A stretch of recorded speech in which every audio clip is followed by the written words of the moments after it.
La chute d'un homme de Dieu à cause de l'argent. Début du témoignage. Sa femme n'a pas supporté les moments difficiles et a poussé le serviteur à la cupidité puis il est tombé et l'a laissé. Je vais signaler la chute d'un chrétien, des adeptes de la religion de l'église ministérielle. Cette église est près de ma résidence. J'ai déjà eu le plaisir d'y exercer mon ministère et de connaître ce grand homme de Dieu égaré. Avant la chute de cet évangéliste, le Seigneur Jésus m'a montré que Satan était assis à la table avec 3 grands démons, établissant un plan pour renverser cet homme de Dieu. Il était très appliqué dans la communion avec Dieu, tout cela attirait l'attention des démons et les dérangeait. Cet homme a fait tout ce que la parole de Dieu commande. Il a eu une grande performance spirituelle dans la parole, a prié avec force et a donné le meilleur à Dieu dans le travail. Sa vie spirituelle était stabilisée, rien ne l'affaiblissait et ne le renversait. Il a surmonté les épreuves de sa famille et a maintenu un niveau spirituel sans perdre son onction. Il a reconnu qu'il avait besoin du Saint-Esprit et qu'il avait un lien d'affinité spirituelle avec lui. Son amitié était profonde jusqu'aux genoux et il n'était pas influencé par de faux prophètes. C'était un homme discipliné et édifié par la parole, il vivait ce que tout le monde a du mal à pratiquer. Son église était pleine de gens grâce à lui. L'église a survécu et n'a pas fermé les portes, pour son ministère qui a construit les gens. Ce chrétien était formé à la saine doctrine, un ouvrier qualifié, un homme d'initiation au travail, disposé à payer le prix de l'évangile, un pratiquant des bonnes œuvres, un homme responsable du travail doté d'un grand savoir biblique. Le Seigneur Jésus lui a donné la capacité spirituelle de faire le travail. Cet homme était spirituellement riche, motivé par la parole, son expression joyeuse n'était pas vaincue, même avec le peu qu'il avait. Même s'il a été blessé par les persécutions de nombreux chrétiens, il n'a pas voulu ouvrir la bouche pour discuter avec eux. Il ne serait pas submergé par l'oppression de ses frères d'église. Il marcherait droit et sourirait sur son visage.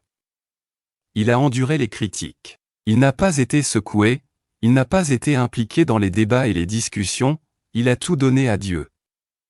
Son pasteur l'avait chargé dans le travail, il s'ennuyait que la charge soit pour sa croissance et le travail de Dieu. Il savait que le pasteur voulait le meilleur pour lui. Il était déterminé à gagner des âmes. Le mot d'abandonner le travail n'existait pas dans son vocabulaire, zélé du travail que Dieu a mis entre ses mains. C'était un homme qui prenait l'œuvre de Dieu au sérieux, ne murmurait pas quand les affaires n'allaient pas bien, priait constamment. Même s'il n'avait pas la réponse de Dieu, il était convaincu que Dieu écoutait sa prière et qu'il gardait ses prières. Dans des gobelets d'or au paradis. Et même s'il était dans de grandes épreuves chez lui, sans argent ni travail, il savait que le Seigneur Jésus ne l'avait jamais abandonné. Son but était le royaume de Dieu, un grand soldat du ciel persistant, ne se souciait pas des fonctions et incitait de nombreux frères à résister aux péchés et aux épreuves. C'était un guerrier spirituel, un homme qui, non seulement aimait acquérir des connaissances, mais il aimait aussi la pratique biblique, une théorie qu'il n'a pas servie. La parole de Dieu devait être transformée en action, vécue et pratiquée à la perfection. Il était participatif et très actif dans le travail, conscient du fait que Dieu avait envoyé un ange pour le protéger et lui donner la sécurité, même sans voir cet ange, sa foi savait qu'il était à ses côtés. Il voyait par la foi, avait du courage et de l'attitude dans le travail, travaillait avec satisfaction, travaillait qualifié par Dieu, digne d'un bon travail. Sa capacité venait de Dieu, il était un homme formé par le Saint-Esprit. Son travail avait de l'efficacité. Il produisit les effets souhaités par Dieu. Cela a plu à ce monsieur dans tous les sens, un homme efficace dans tout ce qu'il a fait pour Dieu. Son exemple de comportement a incité tout le monde à vouloir l'imiter. Il avait la maîtrise de soi, il ne s'emportait pas avec les insultes et les situations adverses, il restait calme et serein, il acceptait la correction pour améliorer son comportement, il s'évaluait et s'auto-examinait pour voir si ses performances spirituelles augmentaient.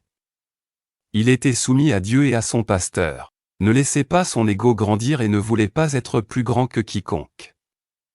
Même s'il était au chômage, il restait fidèle. Un jour, une église envoya une invitation à sa femme. Elle était heureuse et invita son mari. Il alla voir son pasteur pour demander la permission d'exercer son ministère dans cette église. Lorsqu'il avait terminé son ministère, le pasteur qui l'avait invité l'offrit $4000. Il n'a pas voulu accepter, mais sa femme lui dit d'accepter parce qu'il n'avait pas de travail. Il avait accepté l'argent à cause de sa femme. Cette même église, qui envoya une invitation une seconde fois, lui offrit de l'argent. Il ne voulait pas l'accepter. Mais le pasteur insista pour qu'il le prenne et lui dit de penser à ses enfants. L'église lui envoya une troisième invitation. Il ne voulait pas y aller car il ne voulait plus recevoir d'argent. Sa femme déclara qu'il n'avait pas le choix, il devrait l'accepter pour le bien de sa famille. Grâce à cette église, il est devenu bien connu dans la région et a commencé à exercer son ministère dans plusieurs églises. Ses dépenses ont coûté $10 000. Cet évangéliste n'avait plus le temps d'aider son pasteur, son emploi du temps était complet et il commençait à perdre le plaisir de servir Dieu par amour, il ne priait plus. Dans la vision sur Satan et les 3 principaux démons, je vis qu'ils célébraient la chute de cet évangéliste. Leur plan pour convaincre la femme de l'évangéliste de le faire devenir un mercenaire du royaume, un vendeur de l'évangile, s'était réalisé. Satan dit: J'ai utilisé le berger pour lui offrir de l'argent, il a planté la racine de la cupidité dans son cœur.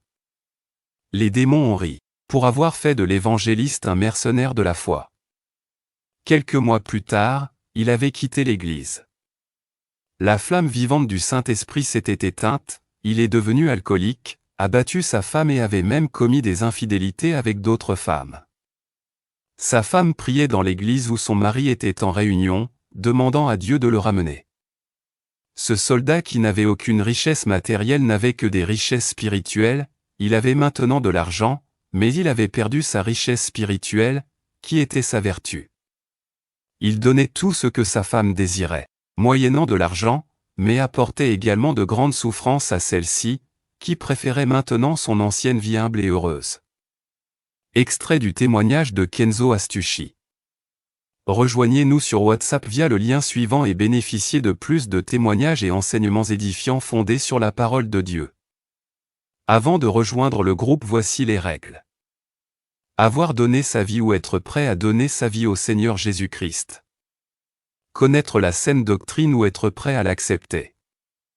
La non-pratique des distractions déguisées, télévision, football, jeux vidéo, etc. Être dépouillé ou être prêt à se dépouiller intérieurement et extérieurement.